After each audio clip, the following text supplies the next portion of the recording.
So yeah, I'm here to hang out with you all. It'll be pretty casual. I'm just going to chill with you and discuss kind of what's going on behind the scenes of what I see when I'm advising companies. Mostly I'm advising big companies, product people working on new things. I do get pulled into other existing businesses sometimes, but it's mostly on new stuff where there's a lot of uncertainty. That's where I like to play. I feel like there's probably something therapeutic or from my childhood as I do that because I have a hard time with uncertainty. So I get a lot of enjoyment and reward of helping other people navigate it. So I work with a lot of different companies. I don't really focus on a sector, so to speak. Again, I focus on the early stage uncertain things. Usually companies bring me in because they've tried to find new growth, tried to find test a new product and had a really hard time with it. They don't have a repeatable process doing it. And so I help them navigate that. Yes, I did write a book with Alexander Osterwalder. It was the first book that he was not the lead author on, so I feel very privileged for that. Alex is an amazing human being. He acted almost like my book agent as I went through the process. It was super cool. I have to say, writing a book in this style was very interesting. We had to test the book. Can't write a book about testing without testing it. So I'll share a little bit about that before I wrap up.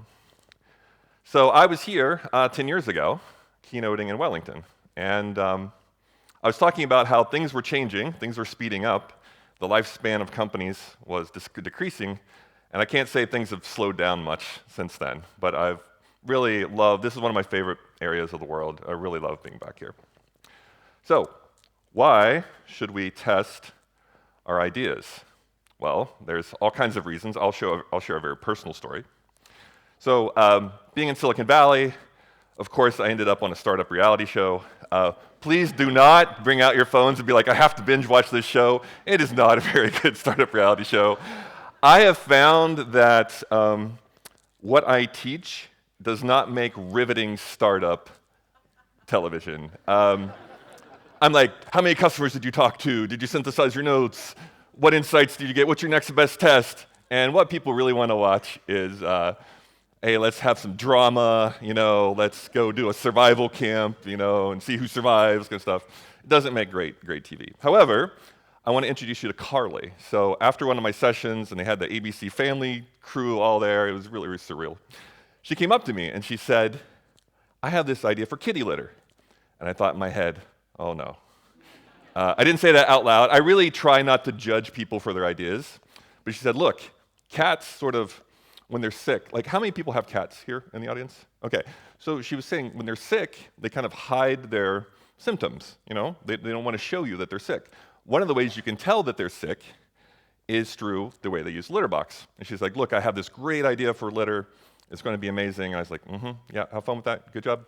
Hope you use what I taught you, And then the other day I was shopping for kitty litter because we ran out. And we usually buy this sort of like Arm & Hammer's, like pellet kind of stuff, and I was like, oh, I can't find this, and I was going through the store, and I noticed all this litter up on the shelf, and I thought, that sounds very familiar. It's like, maybe she called it Pretty Litter, I couldn't remember the name. And I looked it up, and it was acquired for $1 billion. $1 billion, with a B. And so, you have to test your ideas. You can't pick the winners without testing them. And this really, really applies to your world and product. Your expertise can work against you. It's so easy to say, oh, that idea won't work. Why bother testing that? I do think there's a balance between taking risks and finding that new, big revenue generator. So the way I ask is, what would have to be true for this idea to work? I love this framing of desirable, viable, feasible. I did not create this framing, although I've definitely helped popularize it. I teach this at Stanford D School sometimes.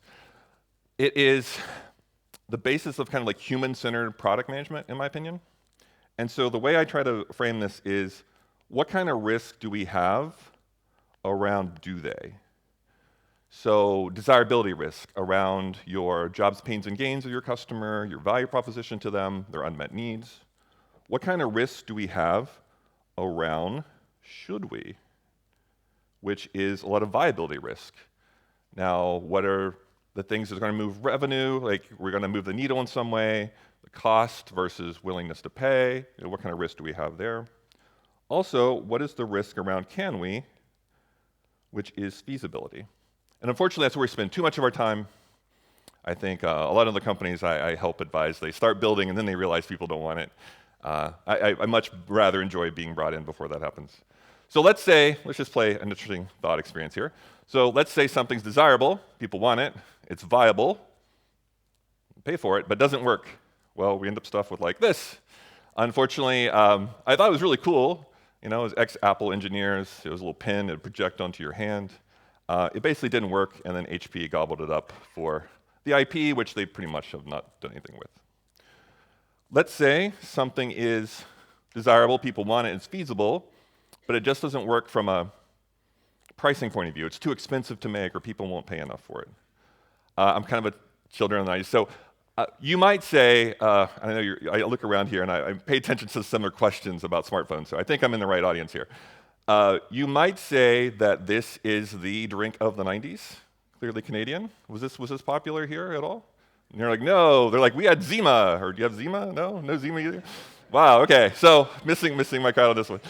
Anyway, it was on the show Friends. It's like this clear, like teardrop-shaped bottle. It was right before all the crystal clear stuff started happening, all the clear soda. And it was just too expensive to make, and they went bankrupt. So people wanted it, they loved it, it was just too expensive. And then a VC bought the IP and actually did an Indiegogo campaign to bring it back. You can find it someplace in the States, but it's not as popular as it used to be. And this is my favorite. This one, unfortunately, still happens all the time. It's feasible, it's viable, but just nobody cares. It doesn't solve a need.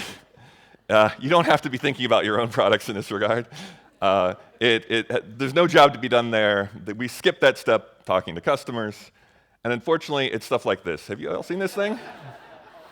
So this is from Dyson. I really love Dyson. They come with some really cool stuff. This was near the pandemic where we're all losing our minds, so maybe that's why this happened. But it was, hey, you want to listen to music and then filter your air at the same time? Like, who wouldn't want to do that, Technically, it is possible to do. Unfortunately, nobody wanted to put that on their head, and they were embarrassed to be seen with it. So, it didn't make it. So my point is, you need to think about all three. And so how do you make this repeatable? Well, I like this little system that I helped create, which is kind of EMT, extract, map, test. And I'm going to walk you through it today, and this is what I do for companies. So extracting is we look at the risk from the three circles. We map it through a little tool that I helped create called assumptions mapping. And then we go test, which is one of the reasons I wrote the book, because there are 200 pages of experiments in the book. So let's start with extract. Now, when you look at these three circles, they're like, okay, this is great, but what do I do with these? Well, we start writing assumptions around them. So we believe statements. I like marking them, I kind of framing them as we believe because I like beliefs rather than requirements. These are assumptions maybe that we're willing to test. And I kind of color code them so we can tell, which one's which. So this is me kind of teaching that at Stanford. I was just recently teaching this with Christina Woodkey and her product management class there. And there are all kinds of things we extract from. So in the book, you'll notice I use canvases, obviously. What we did is we layered this thinking on top of the business model canvas. And you can tell it works pretty well. We have desirability risk up here around your value prop and your customer. We have feasibility or viability risk down here, cost and revenue. And we have feasibility risk back here, sort of your ability to execute. There are a bunch of different types of canvases I use. I would say this layers pretty well over them. You might move it slightly around, but it works pretty well. And we just pretty much, as a team, write down what are our beliefs around the business model. But that's only one thing you can extract from. I love Melissa Perry's work. I actually helped her advise on her new book when she wrote it. But she has this great framing of a roadmap. And the same thing applies. What kind of assumptions are we making in our roadmaps? What can we extract there instead of treating it like a series of things that we just go and build and execute on? You'll see a theme here. Same thing with OSTs. Does anybody use OSTs here? I love Teresa Torres' work as well. Yeah, some of you. She talks about assumptions mapping in her book. And similar, what are the assumptions we're making in our OSTs around the solutions, around the opportunities? I also love Jeff Patton's work, story mapping. And when I first time did story mapping, I realized, wow, we're making a lot of assumptions across our map. How do we extract those assumptions? So the theme here is once you start looking through the lens of desirable, viable, feasible for risk, then you can start extracting risk from different artifacts in your organization. Now, granted, different levels of risk, but I think you see the theme here. It's being able to talk about risk openly as a team and then start to address it. So I do have some guidelines. I'll just kind of go through these pretty quickly with you. I don't write these as questions, mostly because I like them as statements. It makes it easier to prioritize and test. I usually say, this is what would have to be true. I also try to keep this one based on what you know today. I don't try to predict too far into the future on this. 3 to 6 months is usually the time horizon I'm looking at. And basically, we begin with we believe on each one. I try to do one sentence per sticky. That makes it easier to break apart. Not like we believe this and this and this and this. That's really hard to test, and it's going to be really tough to prioritize. And then I write in the positives. So this is maybe somewhat controversial, but I like to, even though I pass on some kitty litter ideas sometimes, I really do try to say, like, what would have to be true for this to work? Let's write this in a positive.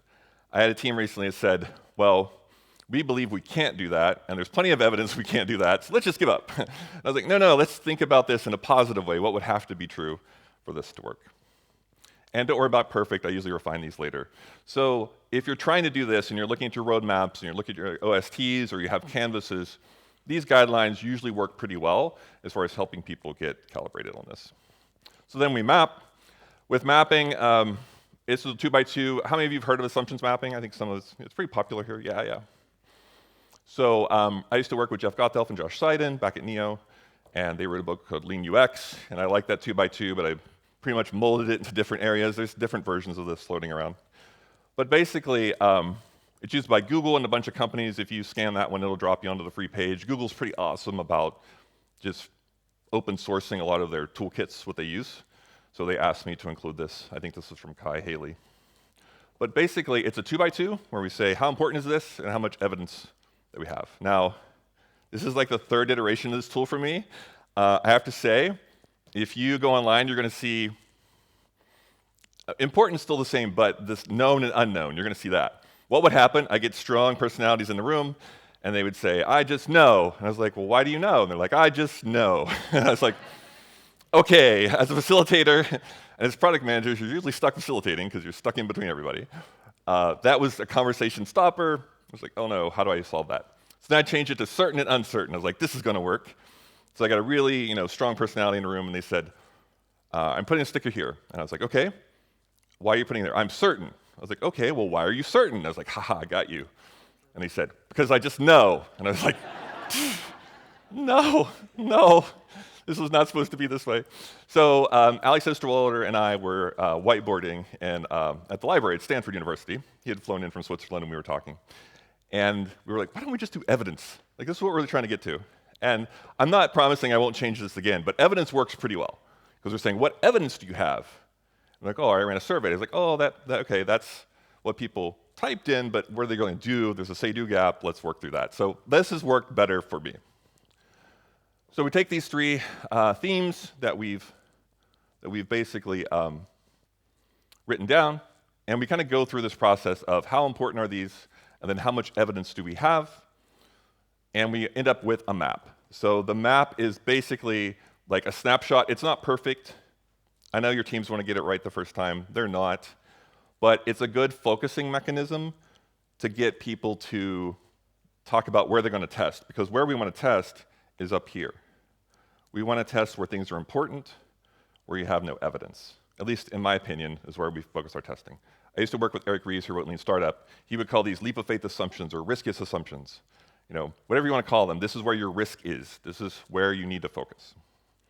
So one of the companies I've included in the book, which is a startup in San Francisco, where they measure your face virtually through iOS, and then they make glasses perfectly fit for your face. Pretty cool. So this is what their map kind of looks like. I simplified it a bit for you, but you'll notice there's a lot of orange. This is why I like the color coding too, because you can kind of squint and look at what risk is. So I remember orange is desirability. So there's a lot of risk around, do people actually have discomfort? Will they trust this? These things cost almost $600 US now. Not the cheapest eyeglasses on the market. Obviously some risk there with people purchasing it. So then we come to test. So testing is why I wrote the book, or the main reason I wrote the book. I've seen teams do like landing pages and surveys, maybe customer interviews, and that was it, and they would just build the whole thing. And I realized there's all these other things out there that we can use to basically pay down our risk. So I spent a year doing this, which was kind of insane when I think back to it. I went through all the experiments I've seen with my teams over the last, at that point, 10 years, and I started categorizing them by those themes. So you'll notice desirability, and then feasibility, and viability. So when you have your risk as a team, you can say, oh, what kind of experiment should we run? Well, we're going to run an experiment that matches the type of risk, because nothing will demoralize your teams more of running experiments and then not learning what you need to learn. They're not going to keep experimenting that way. The other thing I did, also took a bit of time, is I said, okay, for each experiment, how much do they cost? What kind of evidence strength does it throw off? How long does it take to set up? And how long does it take to run? So I used thoughts to do that. And then the third thing that I included, which I don't think people use as much, are like capabilities. So what kind of capabilities would you need to run each experiment? With the rise of AI and all the tooling out there now, a lot of that stuff's baked into your tools, so people don't use that as much. But I would say they definitely use the resources and the risk categories. So there are all kinds of different experiments. I can't cover them all today, but I'll share a few fun stories since I can share a few publicly with you. But the way I framed it was discovery. So we have early stage directional experimentation to find any evidence whatsoever exists, like is there a there? And then later on we have more validation, which I think if you heard the term MVP, which some of you, I felt like, I don't know if it's like a safe word or something, or some trauma here. I used it yesterday in a workshop and people like cringed, so I get it. I tried to write a book without saying MVP and I was almost successful. I would say what helped me in this conversation was I focused on the type, so like a Wizard of Oz, which I'll cover, or a single feature or mashup. I try to go to the type and not have an hour-long argument with my team on what MVP means. That's not very productive. So one of the experiments is like a paper prototype. Doesn't cost very much. It doesn't throw off a bunch of evidence, but it can help you learn what you need to learn. And this is one I ran with Toyota. Now, there are many different experiments here with Toyota. The paper prototyping is back here, some interview notes, things. But we were doing car as a service. So imagine your car could just pay for things like your parking and your coffee and your gas and everything. We also did an experiment later down the road, which is this thing, which was kind of cool. It was very heavy.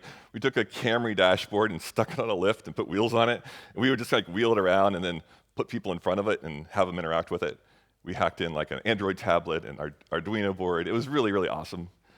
But what we learned was going out to gas and petrol stations, interviewing people while they were trying to refuel, showing them some paper, and they would click here, or press their finger, and we would swap out the sheet of paper and all that. And what we learned was that nobody cared. I would say like 7 out of the 10 ideas I work on fail. Now, they don't fail for the wrong reasons. They fail because nobody cares or they're not going to pay enough. But this isn't some awesome consultant story where I say, here's how we made millions of dollars. I have a story like that later. But this one completely failed. I asked, because I'm based out of the US, but here, I think all your gas is self-serve, right? You get out to pump. Yeah, similar in the States. So people said, we're literally talking to them. I'll never forget this moment. And we had our papers and everything and our team, and they're out there pumping gas. And we're like, what if your car could pay for your gas? And they're like, I'm already outside the car. I can pay right here. Sounded awesome in a conference room. Didn't survive first contact with customers. So that happens at times. I love single features. So this is like boiling down what you're trying to do into a single feature that you can test with customers. Again, it's a little more investment. I have to spend a little more time on it. But I love the dash button for this. So this was Amazon testing their Alexa strategy because they were trying to test away from screen purchasing. They didn't know if anybody would purchase away from their laptop or their phones. And so they made these little buttons. Did you have these buttons down here? Have you ever seen these buttons? You're like, no, they weren't widespread. But it was a little button. So this one ordered Tide. And you could put it like had a magnet. So you could put it right on your washing machine. And you said, I want Tide. And you just press it, orders Tide for you. Pretty cool test. Some problems with it. If your kid comes over and just presses it 10 times, guess what? You're going to have Tide for the year, I interviewed the guy that led this team. His name is Pat Copeland. He was amazing. He used to be at Google. Actually, Alberto Savoia, who wrote the Write It and prototyping, he reported to this guy. So I had a really just amazing conversation with him. And he said, yeah, early stage Bezos wanted this to deliver treats and chocolate. And they had to go test that. Like, how do we do that? Sounds great in practice, but when you start doing it, it's like, what about nut allergies? What about the chocolate melting, you know? So he had to go through and kind of test all this. I love it as a way to test something bigger as something small. I'm not saying don't have a big vision. I'm just saying test that vision against reality, you know? And I just think it was amazing. And you don't need these anymore because now everything talks to Alexa and you can just order. But that was a big risk for them back then. Concierge, one of my favorites. So it's just basically doing it manually, and it throws off great evidence because you're doing it manually with your customers. It does not scale. Doesn't scale. That's okay. It's okay to do things that don't scale. I would say my biggest pushback in doing this experiment inside companies are people saying, we don't have time to do this manually. And then they'll turn around and they'll spend 6 months building something nobody cares about and scaling it. It's like, we have time for that, but we don't have time to do it manually to find out if anybody needs it. So there is some weird contradictions going on with some of the companies I work with. But it taps into your team's creativity. It's like, what if we couldn't use technology? How would we just do this manually? One of my favorites of this, so this is not collusion, we used Pendo. Hey, Pendo people back there. We used Pendo to build this at Realtor.com. So what we did is we had continuous interviews. Every week we're talking to customers, and we realized people really have a hard time with buying and selling houses at once. Has anyone tried to do that and really enjoyed that process? No, I imagine it's quite stressful based on all the conversations we had. And so we thought, well, here's where they're at in the process. So Realtor.com is one of the biggest home sites in the world. And we said, when they're on that page, what if we just pop up a modal and say, hey, is this you?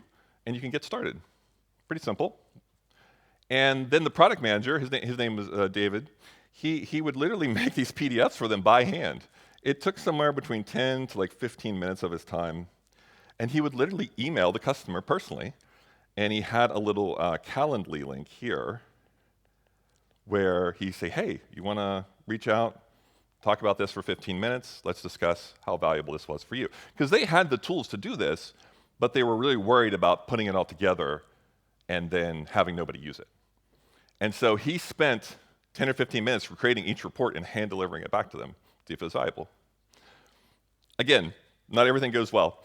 So the mistake he made, he's based out of New York City, and he's like, I'm going to toggle this on, because Pendo lets you like flag stuff on. He's like, I'm going to toggle this on, I'm going to go to lunch, see if anybody signed up. Yeah, you can see where this is going. He had something like 100 signups by the time he got back for lunch, and he frantically turned it off, because he had to put all these together by hand. So be mindful when you're doing something like a concierge, it doesn't scale. It's something you should do, we put a wait list or some kind of throttle there that dials it down. And just be able to be mindful of that, because sometimes we want this experiment to be wildly successful. Well, you don't want it to be so successful that you're overwhelmed or it has a negative customer experience. Wizard of Oz, it's like concierge, except it's not obvious a person's involved. These are fun too. Now, obviously, you have to make sure that you're not doing anything that would damage customer relationships and all that. But it's another way that you could say, well, what if no one was involved? Can we deliver that value somehow? So another study, this is from Adobe. So I helped Adobe launch some of their new products. And we used a little landing page right here. And shout out to the Mixpanel guys. We actually use Mixpanel here. So you have some sponsors that actually help you. You can thank me later, Mixpanel guys. So basically, we had Mixpanel integrated into this page where we said, hey, what do you want?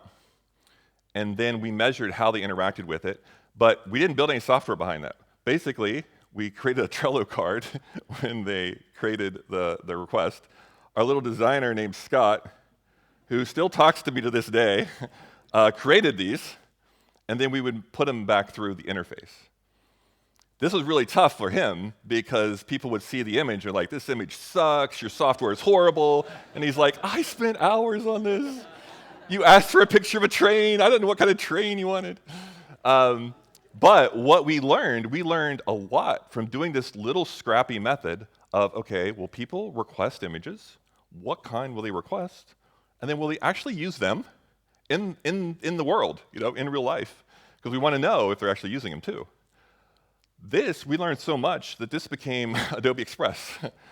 And a lot of people don't know because we had a Labs brand for it. Adobe's really big with Labs brand, so we started off calling it Spruce.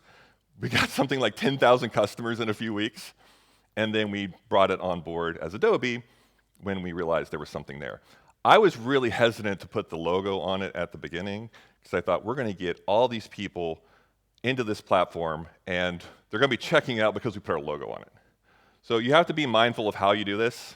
But we basically did it to see, does this problem stand on its own two legs before we bring it on brand? The great thing about it is if it was horrible and nobody cared, we just kill it, and there's really no brand damage there at all. So I want to end with kind of a case study here, like what this looks like at scale, because I'm talking about what this looks like repeatable. So I'm pretty excited because this is a new case study for me because I haven't been able to talk about this before. So I started working with DuPont in 2022, and like I said, there's a bunch of companies similar to when I was here in 2015.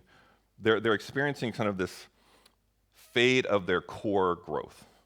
So they're fighting gravity, trying to keep the core business going, and they're looking for new sources for revenue. Like, where are we going to find revenue as a new market? Do we reimagine what we do in a different way? This is pretty common across my clients. If you hear how like Toyota talks about themselves, they're like, we're a mobility company now, we're not a car company.